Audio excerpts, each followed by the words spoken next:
Zoom is taking on a whole new meeting for almost that night. What's that? Zoom is taking on a different meeting. Well, this is the live stream on YouTube. This isn't the Zoom that they're having problems with. So we can go back and watch ourselves.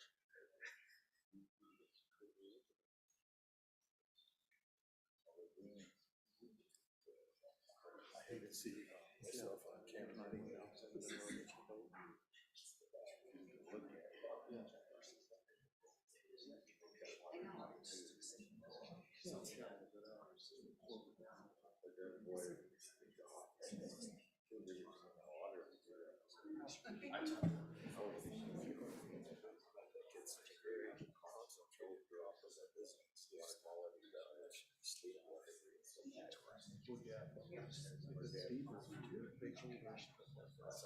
That's what happens when you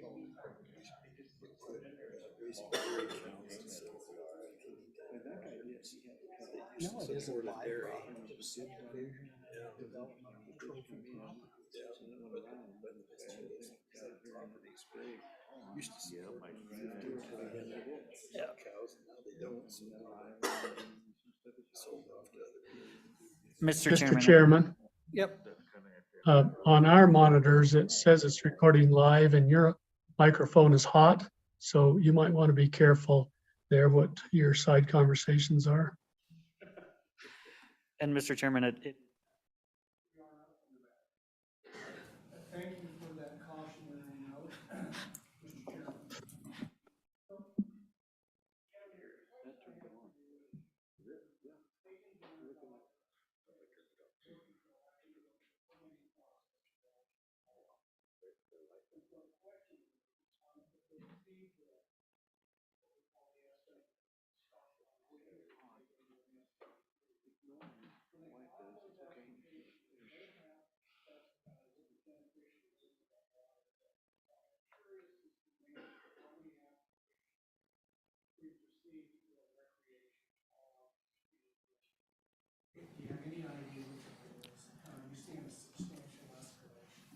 Well, I couldn't tell you exactly on the recreation beneficial use, but I can tell you that I had took a shot at 100 being permitted in the last year in my division when I testified in August, and I was pretty spot on. So that's kind of the amount we're dealing with, I would say. But it wouldn't all be just for recreation, but it would be majority.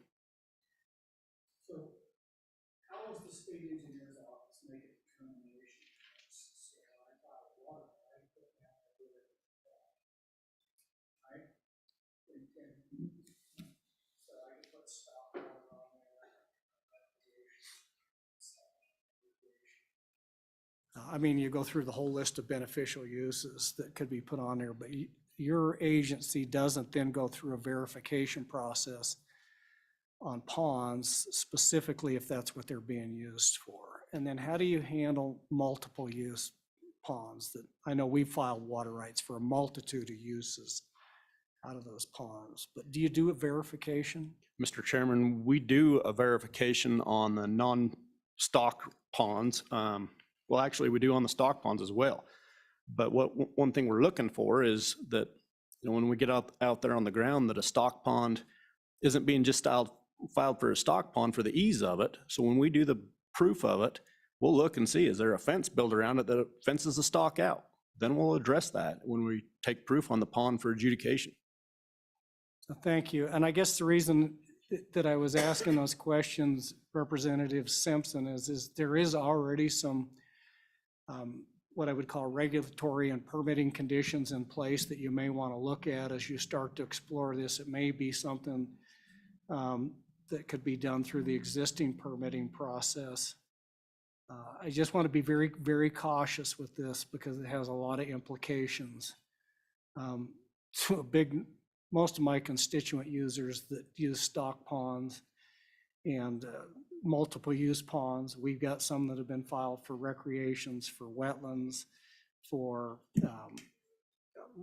3 or 4 different purposes, that we don't impact or impede the ability to put our water to beneficial use. associated with these unless there is a real problem associated with that. And I keep coming back. I think this is more of a localized issue. I think Kevin has just testified to that issue. It is going on over there. I can't speak for other parts, but I want to be very cautious that we don't do something over there that has statewide implications, that has adverse impacts in the part of the state that I represent. We do construct a lot of ponds for stock water, and I think we need to be very cautious there. So anyway, I would suggest that when you have these discussions, if you can bring somebody from the Board of Control in and see how they're currently handling those may be helpful, but I would really like to see the voluntary approach that the 319 program has used in the past to potentially address it. And it's been a very successful program statewide. Anyway, committee, any other questions for Kevin or Jennifer or Todd? I'll throw it back to you, Chairman Simpson. Any last thoughts on this issue? Thank you, Mr. Chairman. We'll be sensitive to your issues as we draft it up. So I'd like to make a motion that we allow LSO to draft this up and work with DEQ and legislators that have concerns and bring it back to the table in December, and then we can sort it all through and decide if it was worthy for us to act on. Is there a second on the motion? Moved and seconded. All those in favor, I'm just going to ask you to raise your hands. All those in favor, raise your hands. 6, 7. Those opposed, same sign.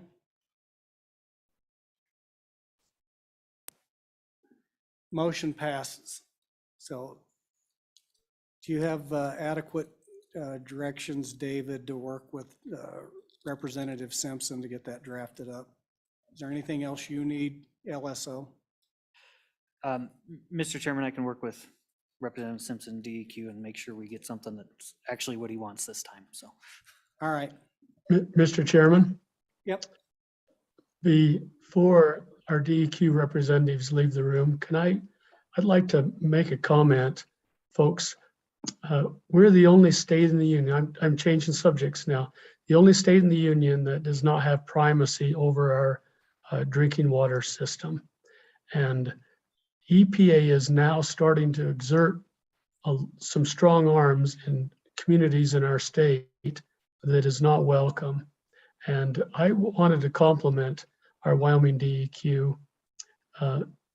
Last month, EPA has made a determination the town of Afton needs to put a microfiltration plant on the intermittent spring, and that has never changed quality of water.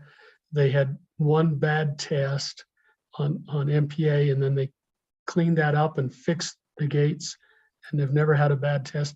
And they held a public hearing, and I was so proud of the Wyoming DEQ. They came and testified in specific ways of why EPA was absolutely wrong in that decision, and they needed to reverse their decision. And so thank you, Director, for your efforts there. But also, folks, we need to look at that primacy thing. If EPA is going to continue to really put a lot of pressure on us, next summer I recommend that we hold an interim topic and look at taking control of our own destiny there. So that's all I wanted to say. Thank you, Mr. Chairman. All right. Do you want to add section 404 to that too, that the state of Wyoming could take primacy over that also? Yeah, absolutely. Anyway, David, could you capture that as a potential interim topic? Just make a note of that for future reference for select water.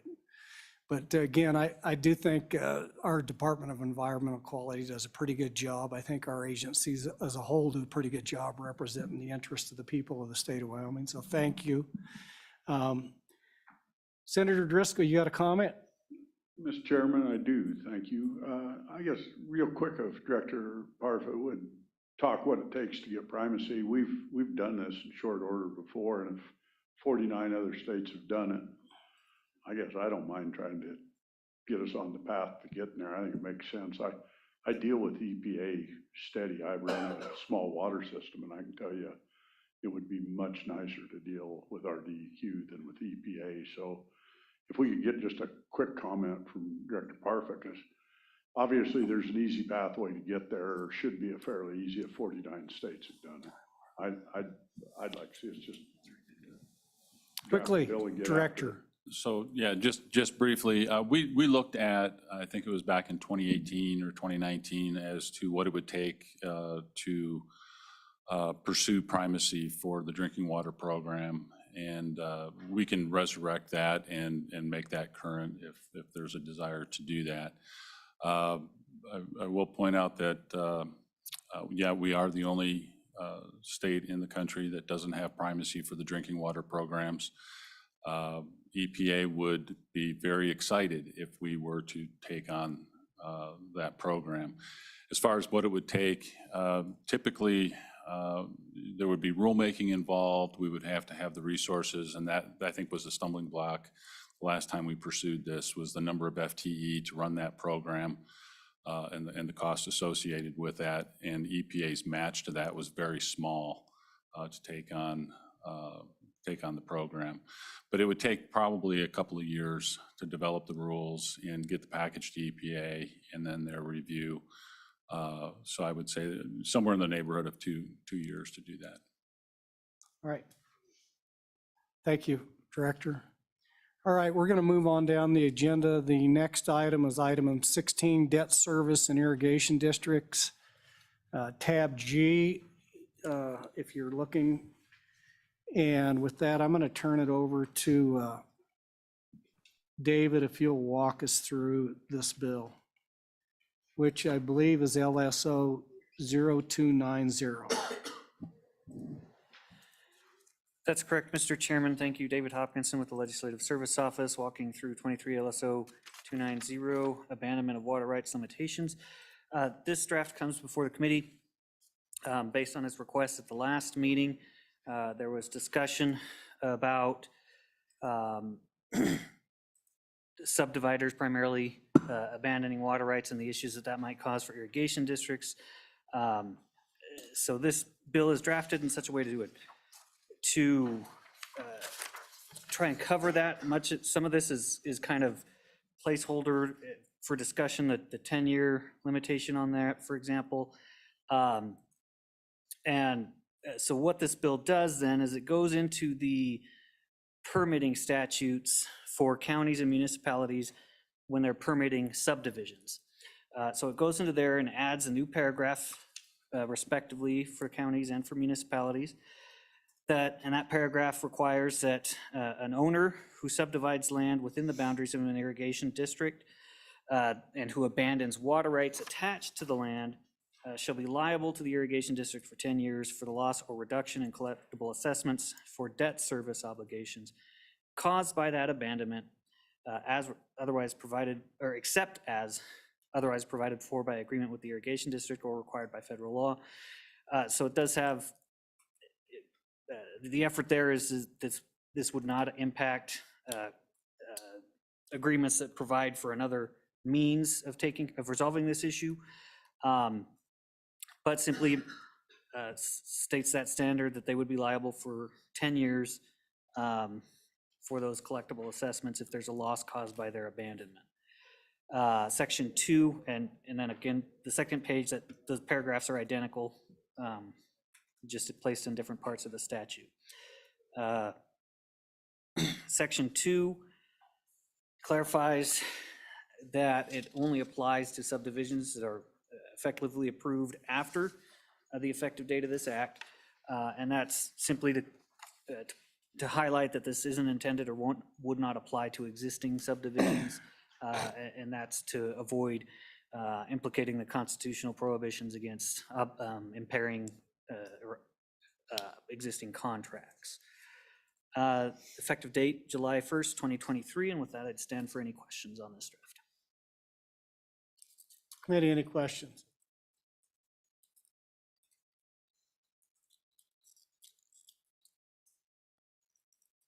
David, I have a couple questions, and I wasn't able to make the August meeting, but maybe somebody from the committee might also played some edification on this. And so there's a lot more entities out there that may have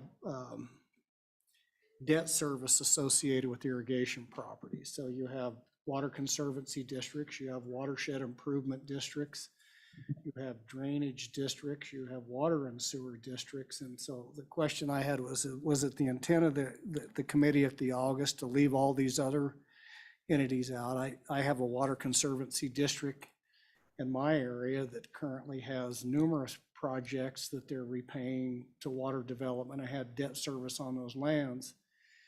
This only deals with irrigation districts, so I'm just wondering what the rationale was as to leave all those other ones out.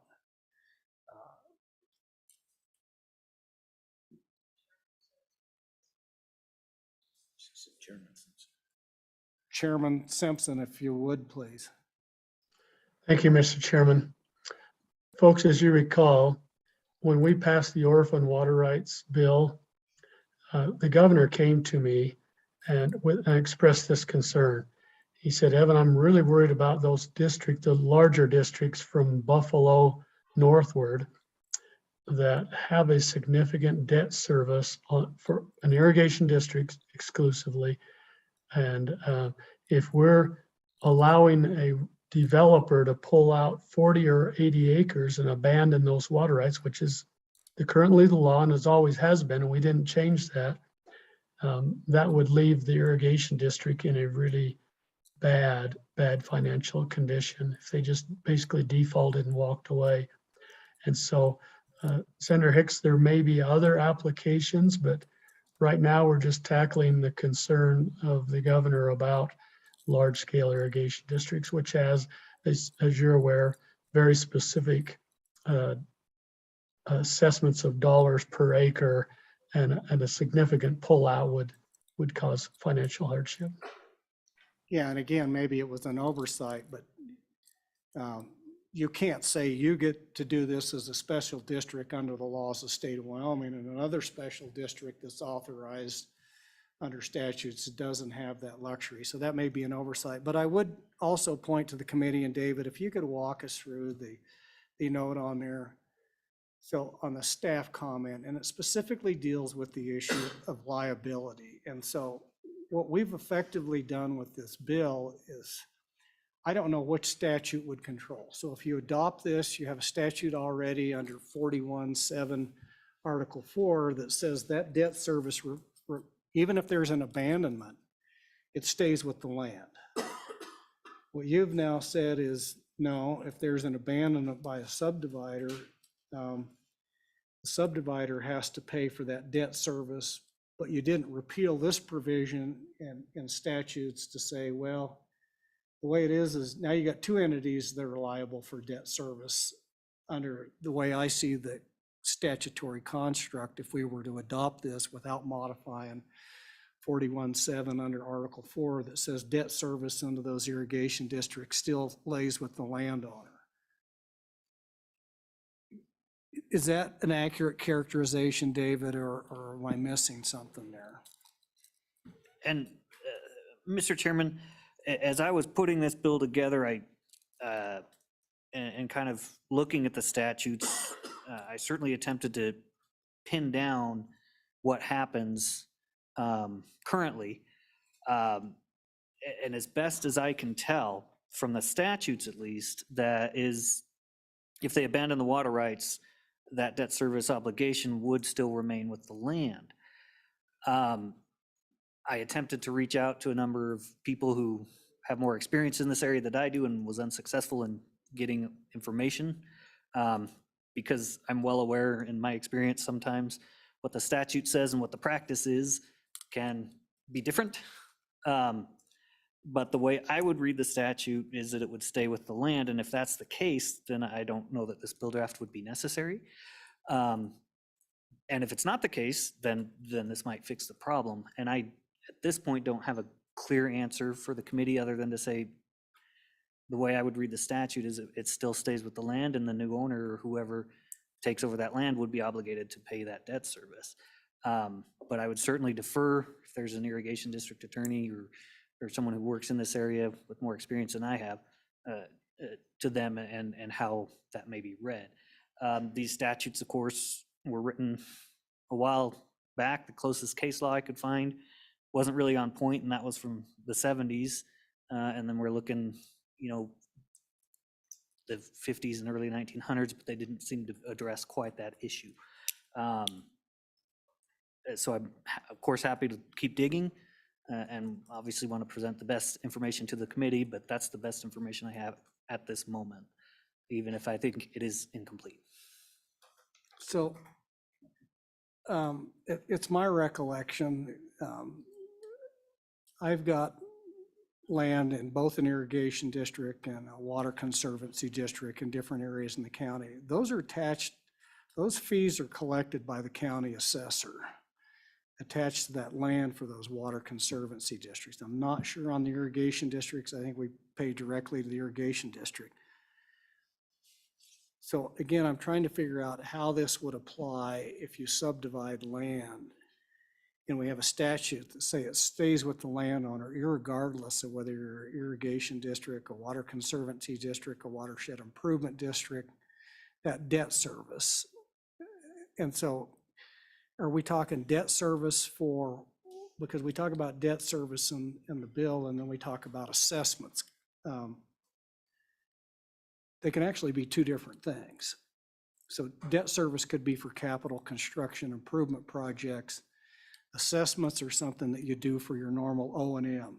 And so are we talking assessments for O&M? Are we talking debt service for, like you would do with the Water Development Commission program and take out a 30-year loan for the 33% at 4% interest? That's debt service for capital construction, or are they the same? And I guess I'm asking the committee, what was the discussion on that, or was there any discussion?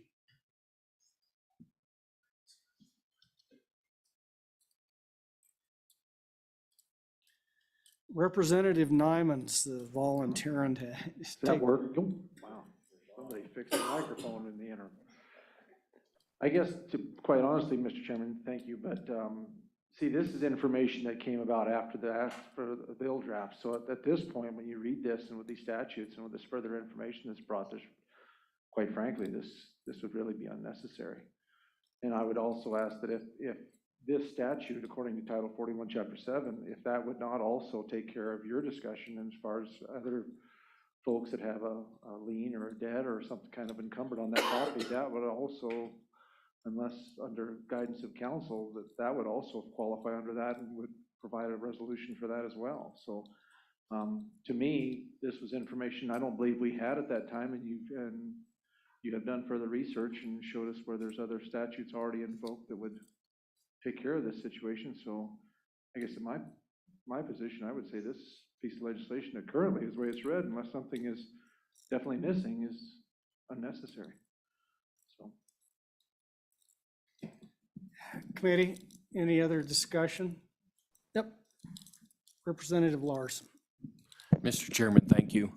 I was Zooming on that meeting and I am not in favor of this bill. And in my area, it's not needed. And you are correct. The four big districts in my area, they assess themselves. I mean, not through the county. And there are means to get the money collected, and I don't think it's a problem. So I am not interested in this going forward. And at some point, I'll make a motion. Well, committee, any more discussion? If not, I'll entertain a motion. Committee, any more discussion? Representative Larson. Mr. Chairman, I'll move to table this draft. Second. Moved and seconded. All those in favor say aye. Aye. Those opposed, same sign. Motion passes. What's that? Mr. French. Yeah, I got him. Yeah.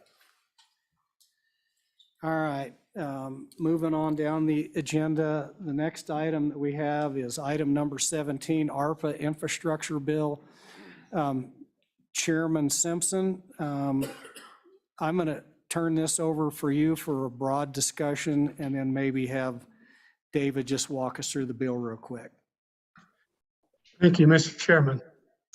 So folks, you recall last year, we advanced a bill that asked $95 million being appropriated from the ARPA funds and slid in for water and wastewater projects.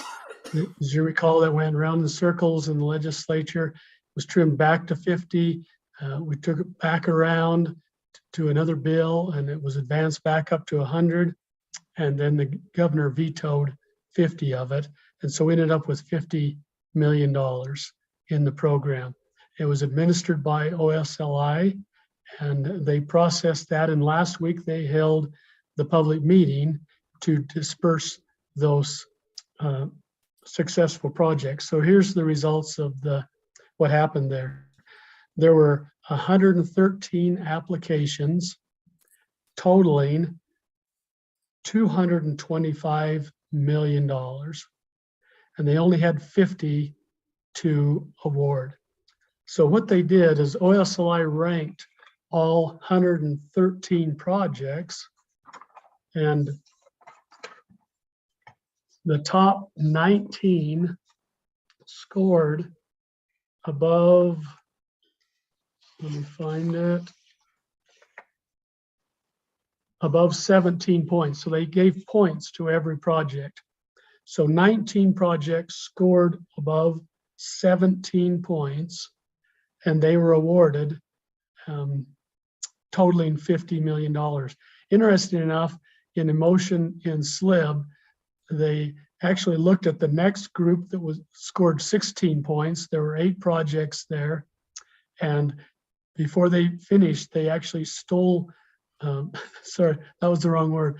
They reduced the award amount from the 5 or 6 largest projects and reduced them about an average of $1 million and dropped down and picked up those 8 projects and awarded them because they were all fairly small projects. So every project that was above a score of 15, above a score of 16 was successful. I took the occasion to go down stairs to that SLIB meeting. We were upstairs in an appropriations meeting, and I was able to get the mic from the governor, and I expressed the fact that not only do we have this $250 million of applications, there is 5 times more that money of needs in our communities that simply didn't make the list and didn't get applications. And of course, I had a room full of mayors and public works directors, and the comments were well received. And the SLIB board said, yes, of all the projects we have going on, certainly to satisfy infrastructure needs in our communities has to take a higher priority. So let's look back at the ARPA funds that we had remaining. Remember, there was 71 million that we set aside in case of a situation that was going to arise with another variant in COVID-19, in case we needed that to funnel back into the economy. Fortunately, that hasn't happened. That's now grown to 72 million with interest. The governor also had about $54 million in his savings account that we gave to him in case he had emergencies going on between the 2 sessions. Very little of that has been spent because there have been no emergencies that have arisen as a result of the pandemic. So we've got about 124, somewhere in that neighborhood. When we go back to the legislature, that number will be fine-tuned for you. But roughly $125 million of ARPA funds left over. And there's going to be lots of requests, lots of programs to beef up, lots of new broadband to go all kinds of places, and there'll be lots of requests. But our philosophy last year was, why not water and wastewater? Let's go for infrastructure. And so my presentation to the governor and the SLIB board and all those mayors and public works directors was, we need to take another chunk out of this ARPA money, slide it in. And we proposed to them that we're going to be discussing this in this meeting. And the idea is not to create a new program, but rather to additionally fund the existing list. There's no reason to create all that work. OSLI did an amazing job analyzing all 113 projects and giving them scores. And so the question is, how much should we slide across? What should we ask for from the legislature? Last night I was on a phone call with the governor's staff talking about that very issue. I don't want to be greedy. We do have a lot of other needs, but on the same token, we had 96 mayors that were very unhappy because they have a huge project. They can't afford to do the work, and they really needed this 85% grant.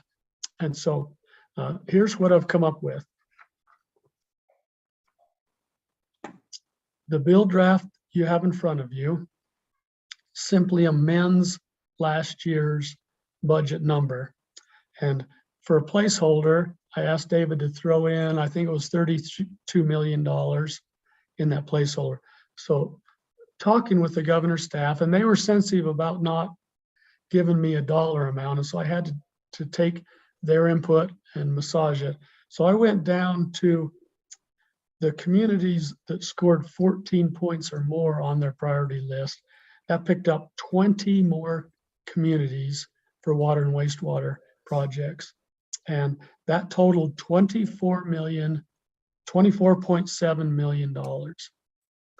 And I'm not the kind of guy that inflates things just for fun, knowing it's going to be whittled back. I just believe in plain straight up. I'm going to propose to you folks that we literally ask for 24.7 million.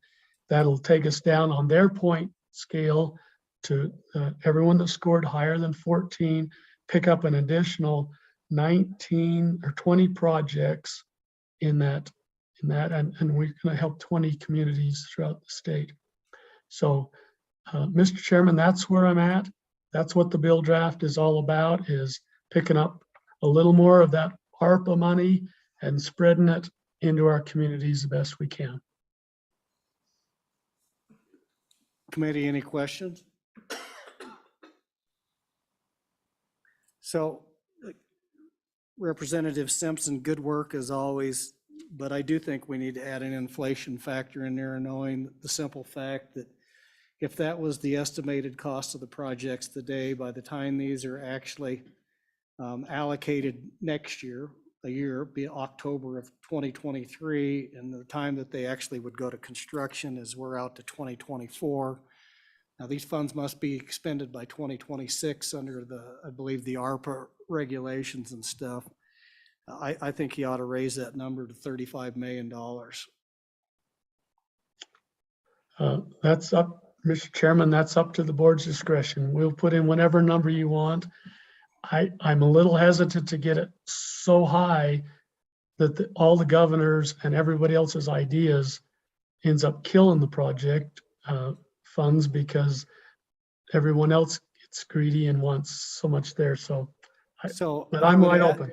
I would add to that number that you threw out with those allocated funds, but we also have $76 million of ARPA funds that we carried forward that we had no obligations on at all. So that was 71 million, Mr. Chairman. 71 million we carried forward with no obligation. Yeah, so I think there's going to be adequate amount of money there. So let's put in there what we think it really takes to get the job done in 2024. I just don't want to short them, because if we short them now, then they're going to come back and they're going to call Director Mead and say, how about that contingency fund you guys have over there at Water Development? And we'd like to get an application in for that for inflationary purposes. So, and Representative Simpson, you know how the appropriations process works. So I know really well how the appropriations process. So I'll make a motion that we move the bill with an appropriation for $35 million of ARPA funds for water and sewer projects.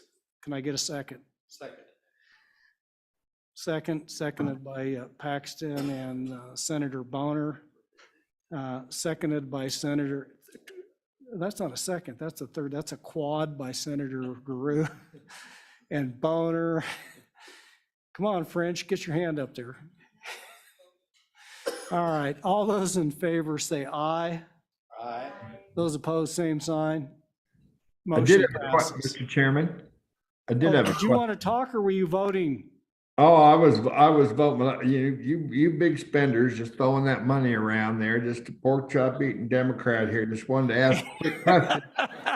Was that 85 million that you wanted to raise that to from 50, or was it just 35? Just cut, I'm just trying to figure that out. No, I calculated the inflation associated with the Fraudulent Inflation Reduction Act. It's going to Okay. hit the economy. And I just wanted to make sure you guys, like I say, spending money so fast there. I just couldn't keep up. Thank you. Thank you for the inflation. Anyway. All right. Motion's passed. Any other comments? You still have your hand up there, Senator Guru. I'll give you the last shot. All right.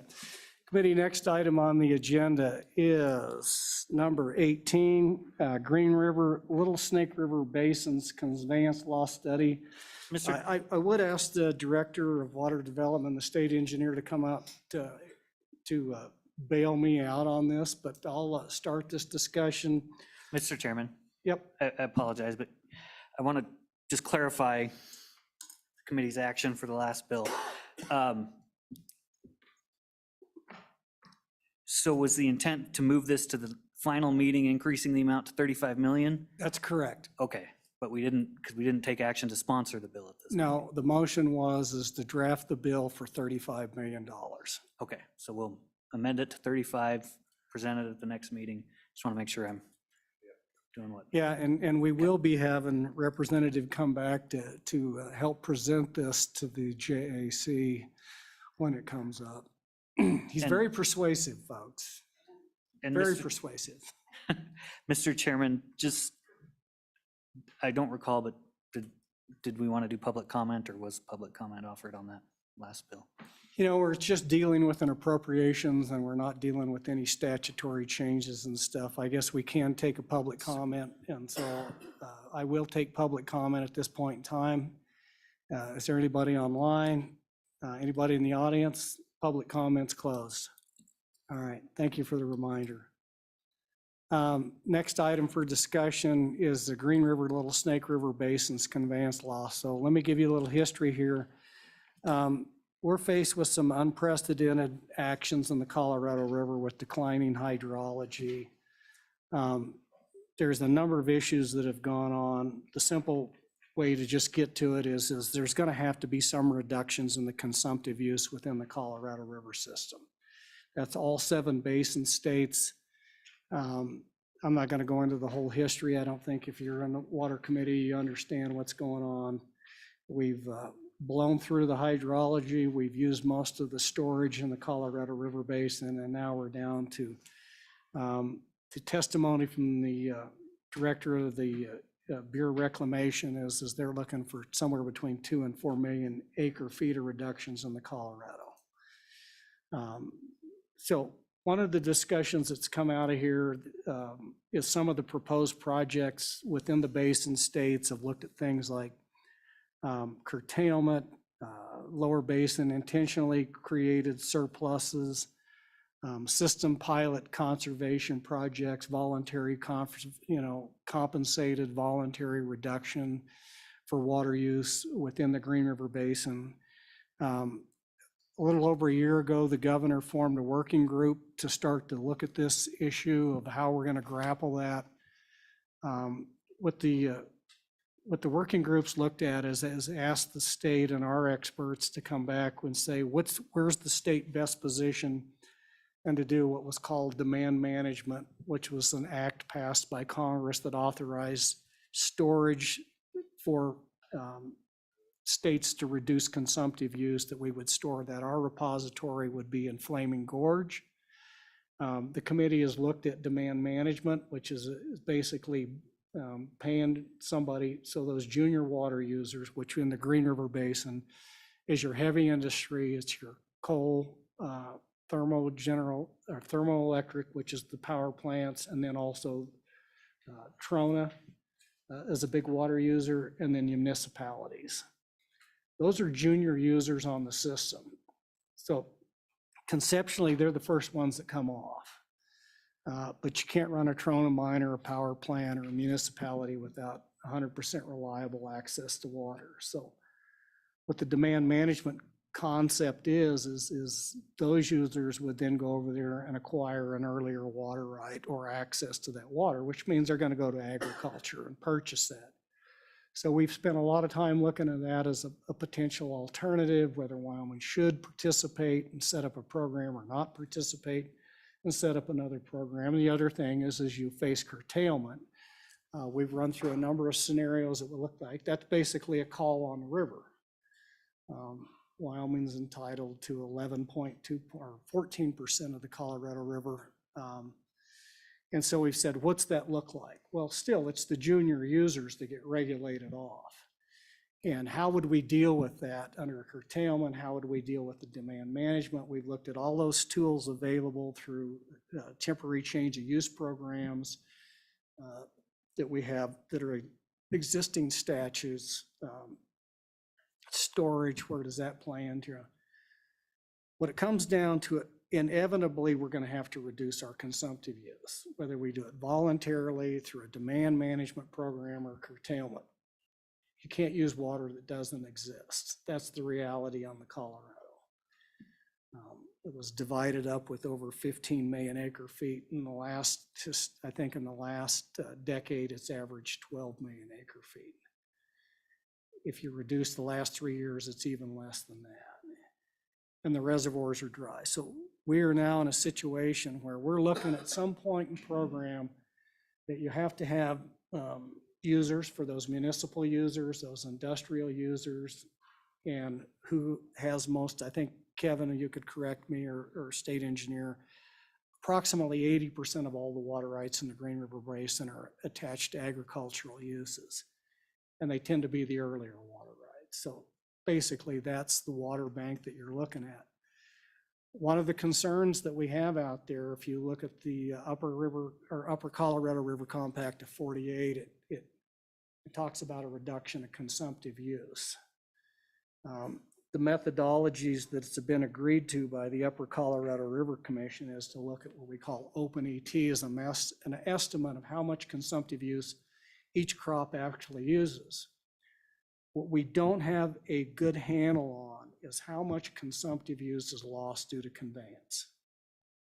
We know in Sublette County that we have some canals that are over 20 miles long that go through glacial till and alluvium that anecdotally we've heard they lose up to 80% of their water.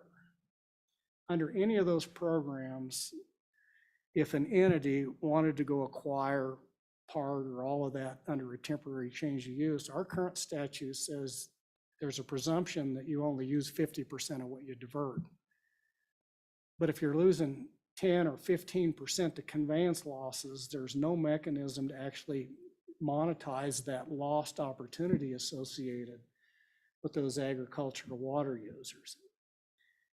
Even if we get into a curtailment scenario, we need to know what that consumptive use, because if you stop diversion, we need to be able to take credit for that as part of our reductions in the Colorado, irregardless of the compensation for the person that owns that water right.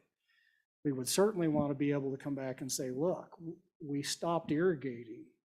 It's not just what the crop was losing. We were losing another 10 or 20% of that water. We get credit for that reduction in that consumptive use.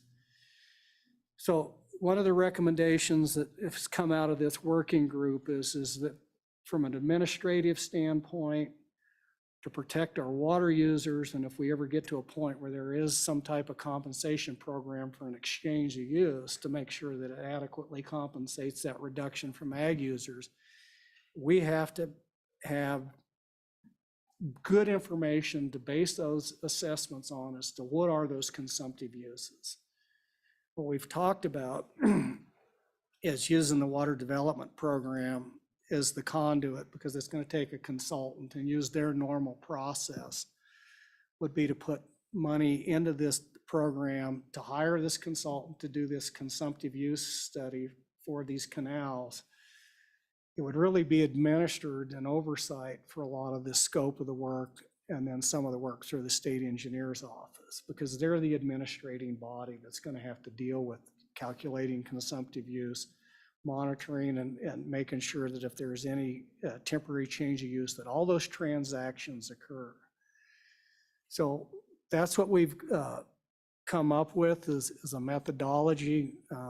I do think it would be appropriate for the committee if we go down this and would ask, if we ask through the commission and the select water committee that we want to sponsor this through the omnibus water bill, that we would ask for the appropriation, this general fund appropriation. This is a little bit extraordinary. We've already done this with the state engineer's office last year for the Colorado River Basin, with another FTE in the state engineer's office, another FTE in the attorney general's office. These are all general fund monies, and so I think that would be an appropriate source of money. But with that, I would turn it over for further explanation to both Director Mead and State Engineer Gephardt. So Brandon, you want to lead off? Mr. Chairman, Brandon Gephardt, State Engineer.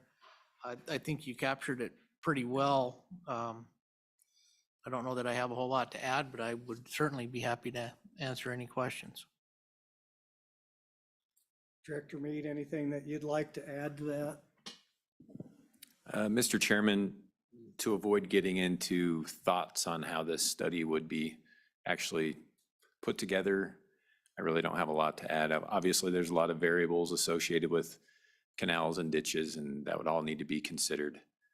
So there'd be a lot of upfront legwork, I think, to identify what problem we're trying to solve and the way we're going to go about doing it, which areas we study, to try to come up with some general rules of thumb, I guess, for losses per ditch. But I think that's achievable, and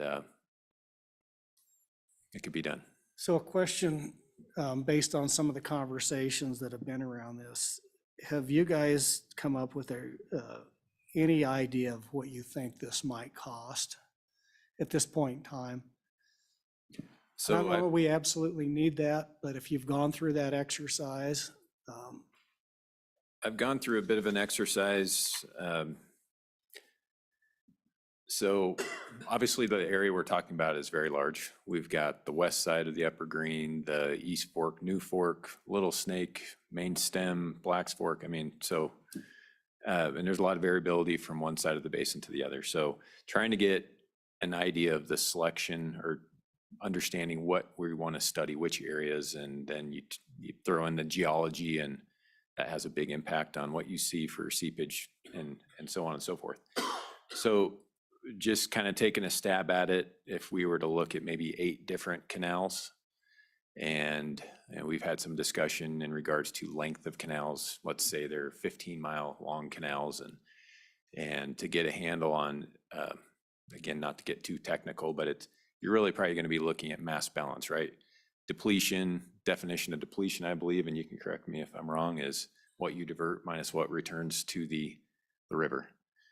And so in order to kind of consider when you turn on a canal and what the losses are at that point versus in mid-July when it's been on for a month and things are wetted up and primed, what the losses are then, and then throughout as you start then regulating people off.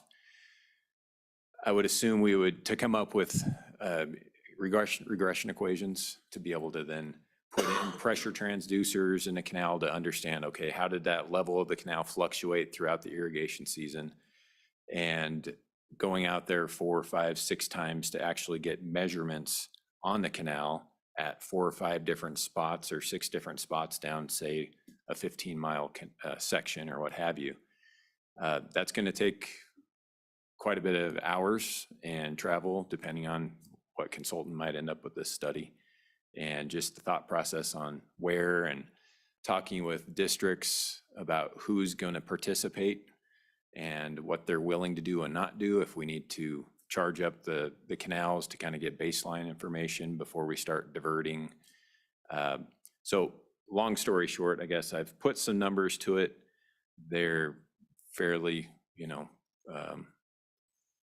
well, I put some thought into it, obviously, but I'm not a consultant. I wasn't as thorough as it maybe would be by a consultant doing it. So with that, I could see very easily reaching a $500,000 need to get a consultant, and that would probably be, if we went through the process, depending on when we started a consultant selection, perhaps we do that this winter. So you'd have somebody on board by the time the legislative session wraps up, and we have the funding if we wanted to try to get that finished in, let's say, March, when we're signing all the contracts for our planning studies. We'd sign it then, notice to proceed in April. That first year would probably be really trying to understand what we're doing and how we're actually going to go about doing it, contacting districts and so on and so forth, where we're going to measure. You got to have points that aren't going to change with erosion over time, and actually then implementing or going out and doing measuring the following year, the following irrigation season of 2024, and then of course time to analyze all that information and really come to any kind of conclusion.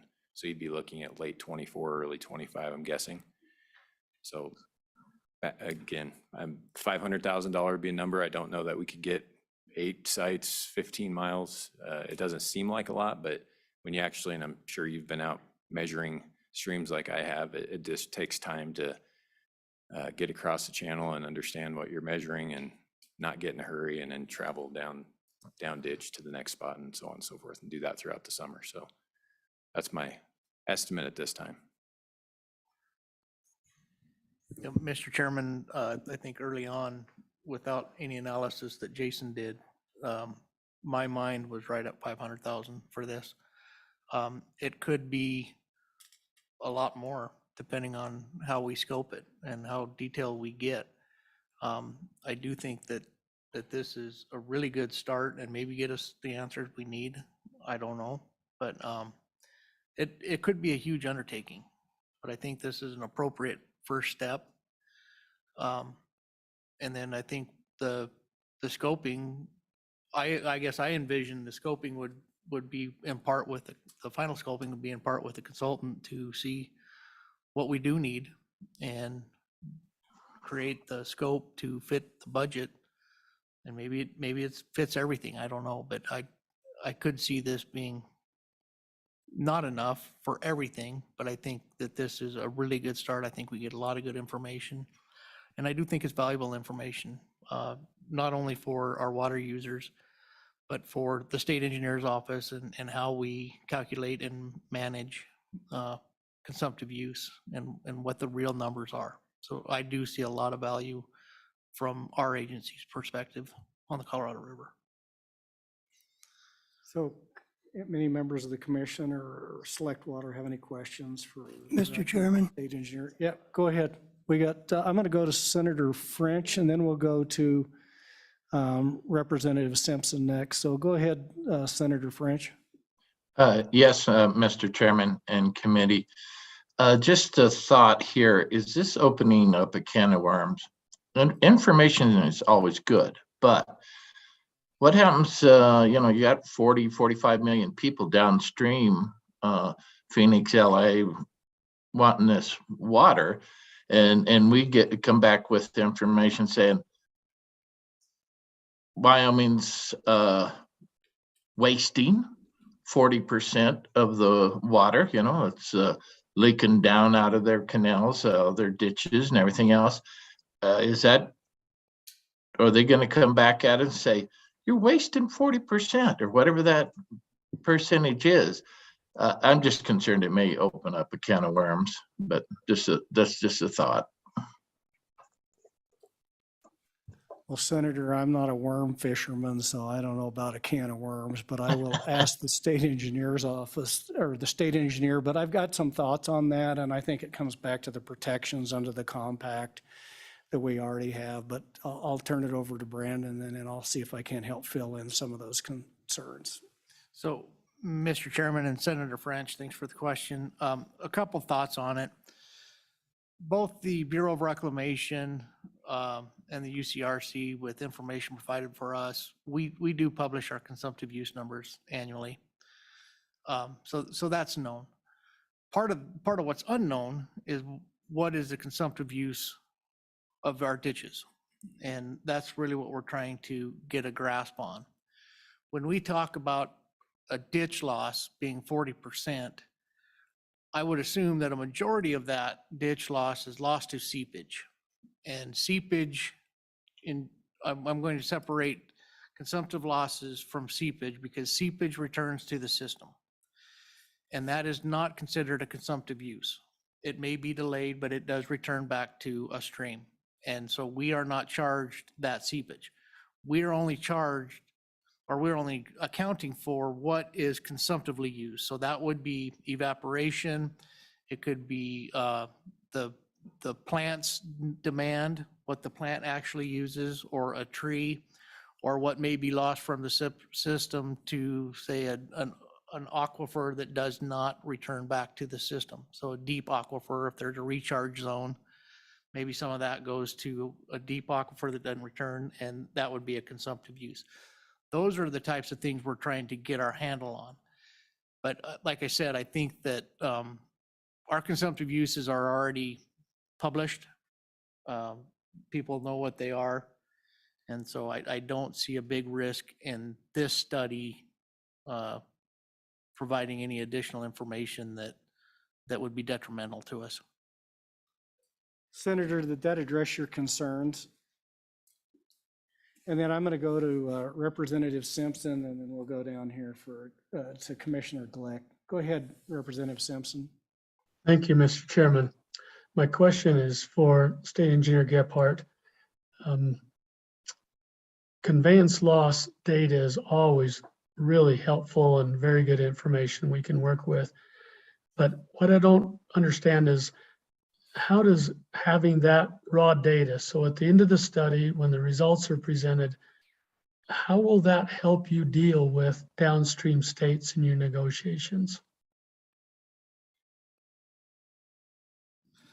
So, Mr. Chairman, Representative Simpson, I see a couple of benefits from this. One of them being in a situation of curtailment, if we're completely drying up a ditch, we can use the consumptively used portion of that ditch as part of our commitment to curtailment. And helping us calculate that will dictate how deep into regulation we need to go. So if we know that we're saving consumptively used water in a ditch, we may not have to go as deep into regulation. So that helps our water users. From the perspective of these voluntary programs such as demand management, I believe that the value is very similar, that we're calculating all of the consumptive use that we're saving and stockpiling it in a reservoir. So we get a better number of what that actual number is. And then it'll have to be verified and measured flow. But we can use that data to predict better what consumptive use we're really conserving. Did that answer your question, Representative Simpson? I'm sorry, didn't, Director. You continue to talk about consumptive use, and I have my arms around that. I can see the consumptive use issues, but conveyance losses, I don't understand still how we're going to be able to capitalize on conveyance losses in our negotiations with downstream states. Could you go over that again? Let me see if I can take a stab at this and kind of run through an example. So currently the methodology is let's say we have a junior water right, and under a curtailment, he's going to be regulated off the system.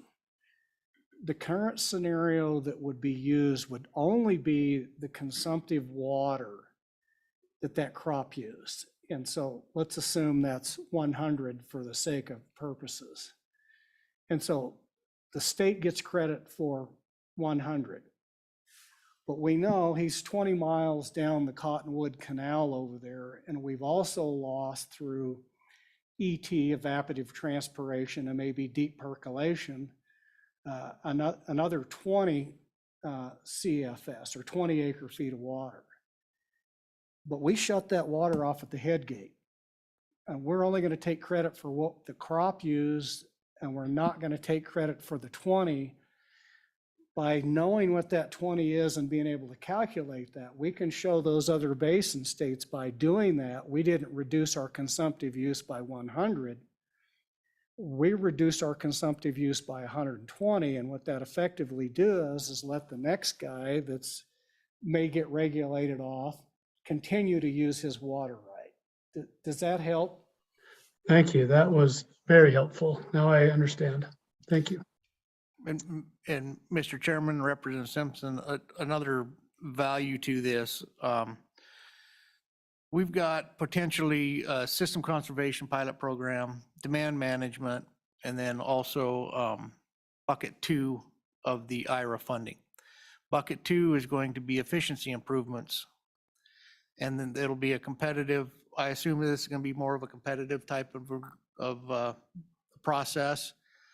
But I believe that if we can show that the consumptive use and the conveyance losses are significant on a portion, I think that helps our water users in making those applications and meeting additional criteria to hopefully rank a little higher in that competitive process. So I do see there's value in the system loss. And I understand where you're going, that a system loss, a conveyance loss is not necessarily a consumptive use loss, which when we talk to the other basin states, that's majority of what we're talking about.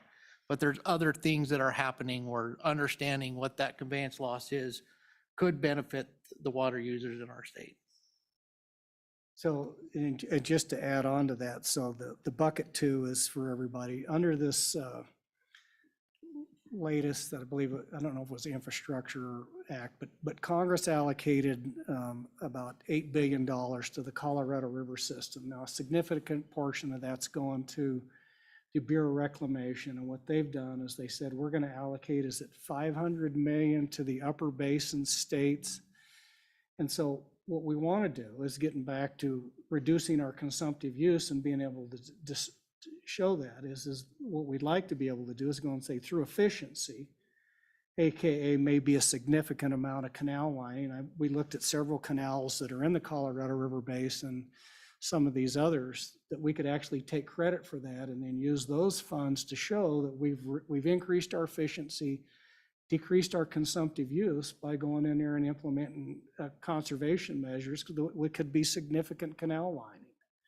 And so that alleviates money off of the water development account, and also it keeps those guys irrigating and keeps that water in Wyoming. So you look out down the road, it may have tangible benefits to be able to quantify that for future federal funding to put towards these irrigation infrastructure within the Colorado River Basin. But we have to quantify what that is. And I think that's what the director or the state engineer is saying. It could be beneficial moving forward, even to help leverage federal funds for those irrigators within the basin. And then there was another question, Commissioner Glick. I had one, I guess this comments. Who's a beneficial factor of this stuff? Again, because we're dry down in the lower district. Why are we doing this? We've never done it before, never had. And are we meeting our allocation of water that we're already contributing to the pact? It's the other question. And the third one is why not participate or have participation from the other PAC members, maybe the ones that we're with or the ones that are on the southern basin needing the water. Why isn't there participation there for the funding or even the allocation or splitting the money that we're doing to do this study? So I guess the beneficial factor, where does that come from? So I'll take, and then you get a back cleanup on this. So participation, you guys just approved in your budget a cloud seeding for the Wind River Basin. And we do have participation from other entities, water user entities within that basin. So they're participating in that program, as bad as I don't like it, but they are participating.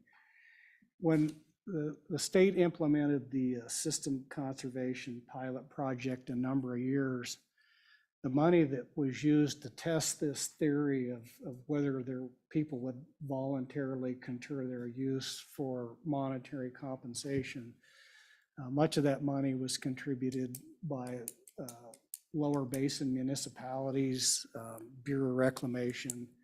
So I think Metropolitan Water District, I believe Southern Nevada Water Authority. There was another couple lower basin entities that contributed. So at some point in level, we're all in this together, and they're in worse shape than we are based on the compact. So there has been some participation already for years, recognizing this day was going to come. So I don't know if that answers your question on that. And they are ponying up a lot of money and also across the basin to do this. And so there was a couple other questions that I'll let Brandon, you can tackle those. Yeah, and one of the questions was, what is our obligation to Lower Basin? Is that your question? Well, I know we have an obligation, but I don't mean, in other words, are we contributing more water to Green River or through the pack than not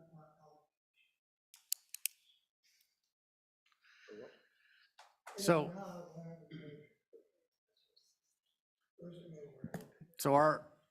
the Upper Basin's obligation is at Lee's Ferry.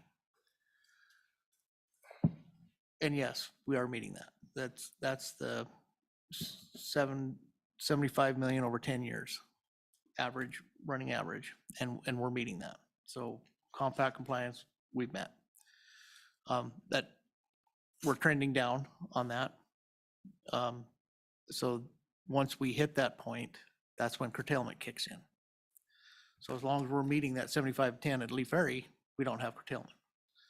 So that simply, yes, we're meeting our water flow obligations, Lower Basin. What was the other question? I apologize. So what are we doing instead? Okay, so it never has been done before. I would say that the optics in the basin are completely different than they were when we had wetter hydrologies. We've got draining reservoirs. Lake Mead and Lake Powell are roughly 25% of full right now. I think that is exacerbating it. We're in a millennial drought. We've had some of the worst drought that they can identify looking at tree ring history. So the optics of curtailment are more real now than I think they have been in the past. But as far as the benefactor of this study, this is providing the state with data that we're going to need. Whether it be administration, whether it be calculating demand management savings, the voluntary programs, a lot of that. I think this will also feed into what we're hoping that we'll get funding for Wyoming modeling, so that we can model. And there are many, many reasons why we want to model. Everybody else in the basin's doing it. We're the only state that does not have a modeler at this time. So we're working towards that. But that modeling will help us determine where we stand in an allocation or in our appropriation based on the hydrology, but it'll also help in our administration. It'll help our field folks know where it is effective and to what amount we need to go shut off head gates. We've got over 2,500 head gates in our portion of the Green River. And we've got 6 people to go look at those right now. So anything we can do to help them will be of benefit to our resources. So, okay. Commissioner Glick. Thank you, Chairman. We're trying to lower our consumptive use, but we've never actually looked at what the consumptive use is within the rivers, like the riparian zones, the trees, all that. I was my suggestion is next year, maybe we can get Greg and University of Wyoming to go ahead and do a study on what the consumptive use is within the Green River on certain sections. Maybe you can use that in your model. I know that would be really difficult to do, but like a cottonwood tree drinks like 100 gallons a day, 1,000 gallons. Anyway, but Greg, maybe you can explain like what we could do. Can with trying to figure out the consumptive use within the river, like a what do they call them? Wetlands. Oh, Mr. Chairman, we can certainly put in a priority to our RFP and see if we can get faculty members to address some of the issues that we narrow down. What type of information is specifically wanted? That would be a first step.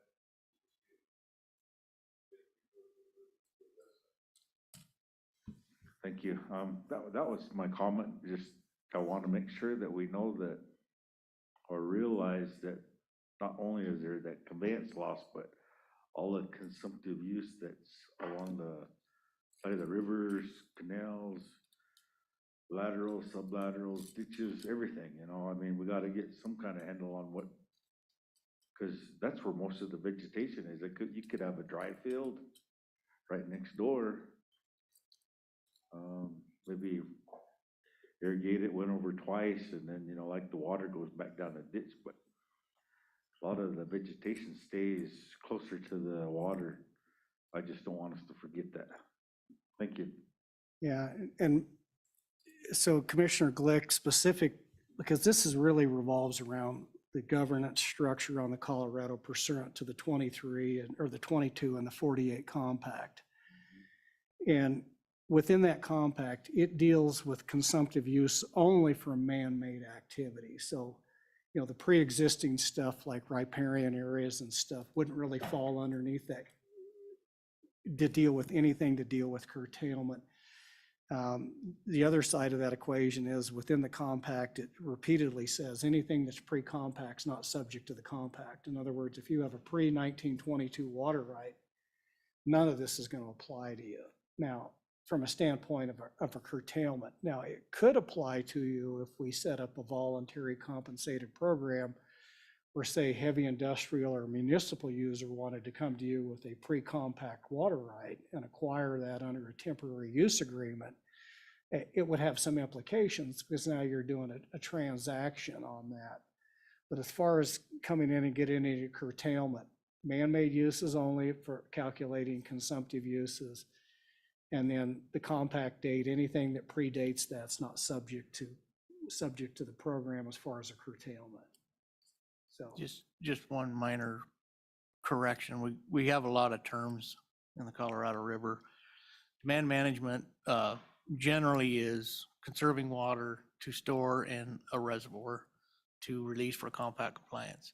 We also have the ability, Senator Hicks was talking about, for industry or municipal user or even ag to do some sort of exchange or temporary water use agreement, which is a little different than demand management, but same type of information is going to be needed. And so I just wanted to clarify that. So Representative Nyman. Thank you, Mr. Chairman. Just a curiosity question. I guess when I look at a map, I've been intrigued with this whole thing. It's something we really don't deal with. I'm on the counter opposite of your state. I don't deal with this, but I guess my question is, when you guys were discussing evaporation loss and everything, why don't we measure what Wyoming's providing at our state line? Why does it have to be measured at Lee's Ferry?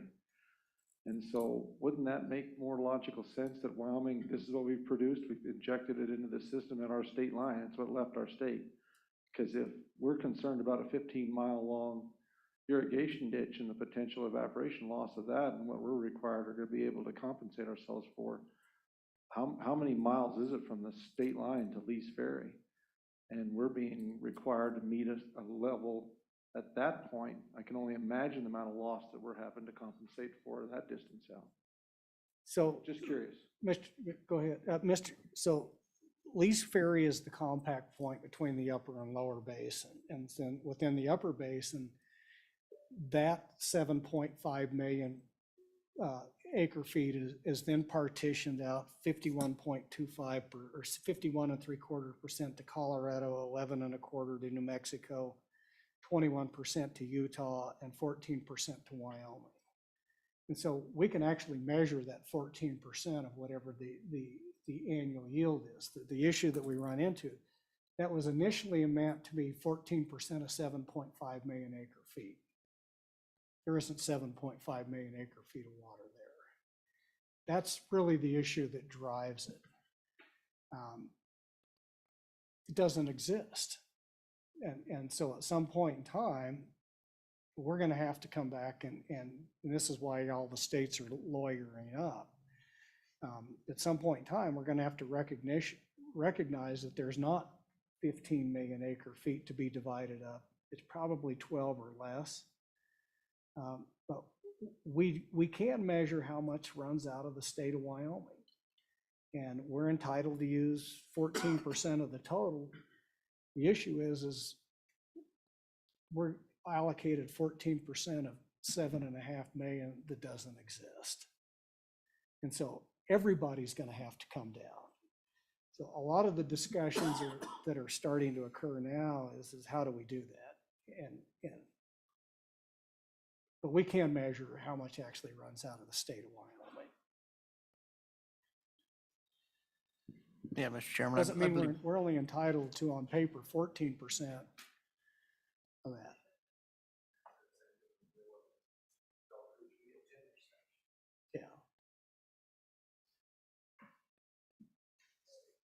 Yeah. Did that help answer his question? So, any members of the committee, select or commission, have any additional questions? Just one more question. Yeah, go ahead, Mark. This may be for Jason. Are other states doing this conveyance loss measurement? Or, I mean, do we have other states to look to as far as, not that we can't come up with our own system, but are other states looking at this also and have a good method in place? Mr. Chairman, Chair McCott, I don't know specifically what the other states are doing. It's my understanding that the other states have significant resources dedicated to the Colorado River, and it's only increasing. I would guess that they have all sorts of studies going on.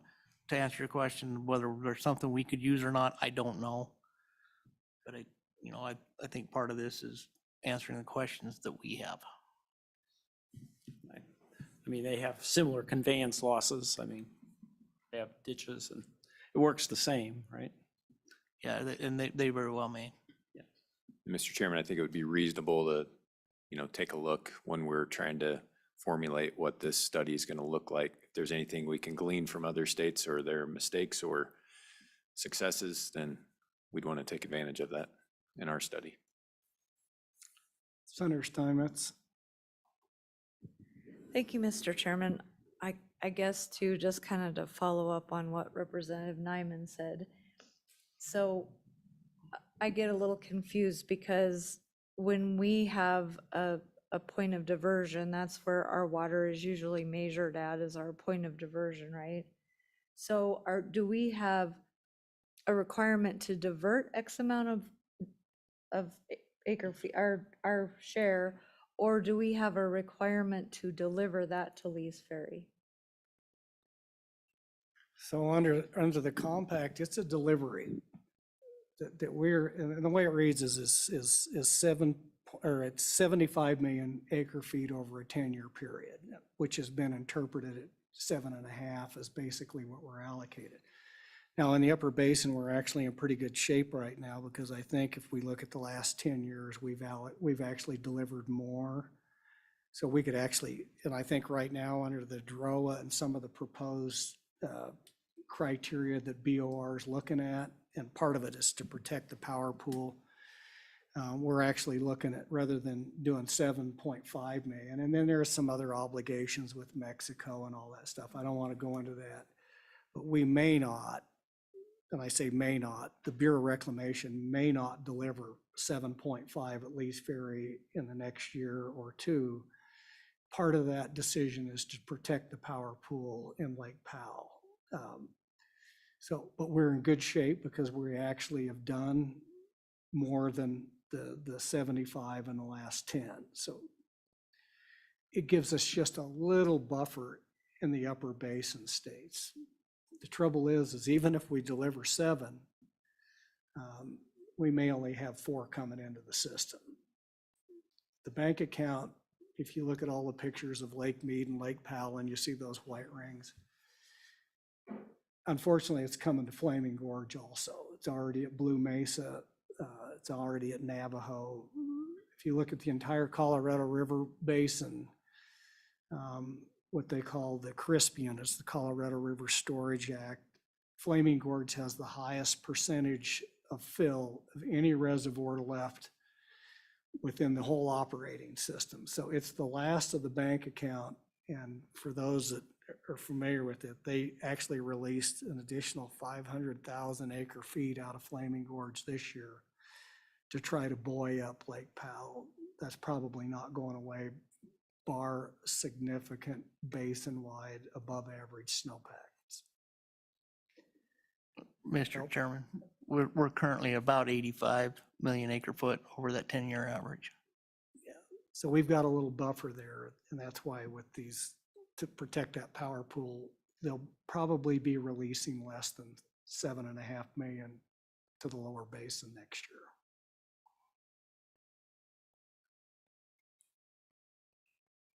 Committee, any more questions? Select water. So I guess what we need to do is discuss how we'd like to move forward with this. And so my recommendation would be is the Select Water Committee would go ahead and again, I'd like to get concurrence from the commission to include this in the omnibus water bill and go ahead and have staff start to prepare that with going to the planning bill with $500,000 or $500,000 of general fund dollars. And so that would be my motion. If I could entertain a second on that, to authorize staff to do that. Motion and a second. All those in favor signify by saying aye, or if you're on screen, raise a hand. All those in favor, say aye. Aye. Those opposed, same sign. Okay, we're gonna do a show of hands. All those in favor, raise your hand.